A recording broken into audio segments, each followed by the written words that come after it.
Hi, this is Ben from Catalyst, and I'm joined today by Tyrone Anderson, VP of Customer Success at Lightstep, a leading observability platform. You have this amazing background in customer success, and so what I want to get your thoughts on are two things primarily. One, how our industry is going to evolve over the next 5 years, and how you specifically are reshaping your approach to align with that evolution. Starting at that first one, broad sense, kind of where do you think we're going?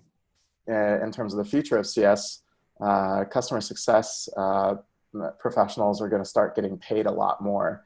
And I'm already seeing that myself. We pay our team members a lot. They can be paid essentially as much as like software developers and sometimes more. And that makes sense to me because the skill set is extremely rare. It's hard to find someone who's strong on the technical front and can be a product expert, who also has strong business aptitude and knows how to weave technical concepts into business outcomes. And so on that topic, so it's a great point. I think that's definitely something we'll see is an increase in CS salaries and comp structures. On that same note of talent, do you think it's going to get easier or harder to hire for CS roles? It's typically been quite hard. And even earlier this year, it was quite hard. Now with like COVID, it's much easier. There's a lot of talent available in the market right now, which is unfortunate because so many people are losing their jobs. Right. But if you're an employer looking to employ good people, now's the time to go find those people. And then just generally, I think there is a little bit of an issue, in SaaS and tech, most likely in other industries as well, when it comes to like skilled workers that would engage with your customers. And given that I think hiring has been quite skewed from like a diversity standpoint, like you don't see a lot of women in the field, you don't see a lot of minorities in the field, people of color, it's just rare. So that's an area as well that I think needs a lot of work, and employers need to make a big effort to actually employ those individuals and ensure that they have good training and onboarding programs internally to help, pull people from backgrounds that aren't like a perfect fit for your enterprise, CSM role, which people usually look for people that have been in an enterprise CSM role. So it's like hugely biased. Yeah. So an important way to get around that or to take a different approach is to screen people, not necessarily for this thing you did for 2 years, come do that exact same thing here. It's looking at who they are as people, what are their core skill sets, what are their personality traits or characteristics that you recognize will allow them to be successful. So can you speak a bit about what specifically those characteristics are that you look for at Lightstep and how you screen for those? We basically orient each one of our roles around what I call 3 core pillars. One pillar being customer relationship management, another pillar being renewals and upsells, and another pillar being technical aptitude, essentially. And we design our entire interview process around those pillars. So our recruiters who are sourcing talent, have set questions that they ask every candidate that allows us to do the first screen. Then it moves on to the hiring manager conversation with myself or a manager on our team. And they have a set list of questions that dig into those core pillars. Then we do a written evaluation that has 3 questions that are all geared towards those 3 pillars. And that's designed in a way where it really also gives the candidate a good feel for like real life stuff that we're working on. And then we move into a final interview loop, which is 3 2-on-1 panels, where essentially the leader drives the conversation, asks the core questions. The fact finder cannot change the topic, but can dig deeper on those questions, and they take notes as well. And then coming out of those interviews, you have 2 perspectives on the candidate, which again helps with diversity. So you don't just get one person whose biases, overwhelm their judgment, and then they're a hard no or something like that. And then we come out of that whole process with incredibly clear signals on who is a very strong hire. We have to have a champion on our team, so someone that would basically stake their reputation on that person. Wow. Okay. So then that like immediately when that person comes in the org, they're going to have like at least one person who's like with them and taking care of them and ensuring that they're successful. And that's really important as well for that person's success. That's awesome. I really like that. I was once part of I think the approach, I love the structured approach to the 2-on-1 panel. I've been in I think it was the worst interview I've ever been in. It was Oh yeah. 4-on-1.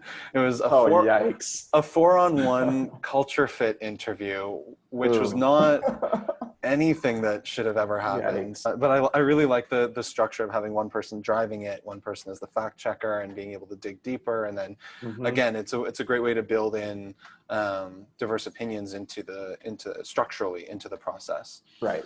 So we've talked about a few different predictions and things that we're looking at over the next few years. What are some of the key things that you're doing now to make sure that you're future-proofing your team, your company, yourself? I'm very adamant about a CS team being a proactive strategic team versus a reactive tactical team. And in order to do that, staffing has to be there, of course, but you need to remove the administrative burden from your CS team. Your CS team cannot be spending time pulling reports on, how much of your product is the customer using and how are they using it and which end users are, using which features in your product. It's a total waste of their time and their talent.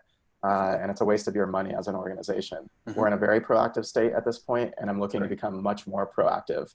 And the way that we're going to do that is by, using solutions like Catalyst to essentially automate all the standard looks and views at our customer data that we want, whether we're looking at ARR over health and understanding how much ARR out of our entire customer base is in a poor health state, for example. Right. Looking at ARR bumped up against product utilization, ARR divided by MAUs essentially, and then seeing if our really strong customers that we know are healthy have much lower rates on that front than customers who aren't utilizing the product as much, for example. And we want standard dashboards and looks like that. And that's what we're working on with Catalyst right now, including moving towards the global filter. So it's just you come in, you see the data for your customer or for a TAM's entire segment, or for all customers that are in poor health versus all customers that are in great health. Very low time spent on creating those dashboards, a lot of time spent on interpreting the data in those dashboards and then making plans for how we're going to influence customers to move in the right direction.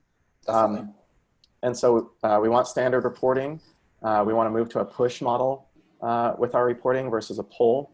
So I want those reports in our customer, in our internal customer Slack channels, so that our TAMs, our CSMs essentially, are just getting those reports fed into the customer channels on a weekly basis. And then it also allows our account executives who hang out in those channels and partner with our CSMs to see that data, and they don't have to be hey, CSM, can you tell me what the utilization rate is for this customer? It's Definitely. No, that's not a customer that our CSMs or an ask that our CSMs need to be fielding for the rest of the organization.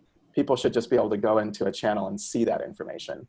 And we'd love to have the same type of push model in place, although, different looks at utilization reporting that go into our external Slack channels that we have with our customers. So that's cool. A CSM doesn't have to pull reporting and send it to them. They just have it on a regular basis and they always know where they're at. And we're always tracking against those KPIs and then forming success plans around, moving those KPIs up and to the right, essentially. So that's a big part of, what we're thinking about that would then save a lot of time on the admin work and allow much more time for the strategic work. Yeah, and everyone benefits from that.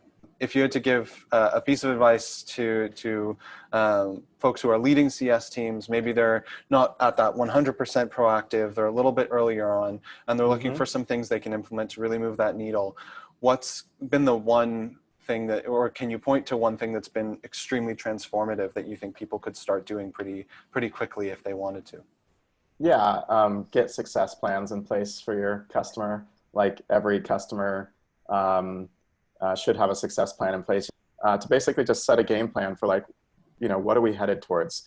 And then you get mutual agreement with your customers on what milestones, what KPIs, what outcomes are you trying to drive together, usually on a quarterly basis. And then we'll use those success plans in quarterly business reviews to then adjust as we go. So those are living docs, and it just helps ensure that we always remain aligned with our customers, and we're always sort of driving towards the right direction that's going to help ensure renewals and upsells, and clearly showing that we're aligning the work that we're doing to the goals that you'd like to see us achieve together.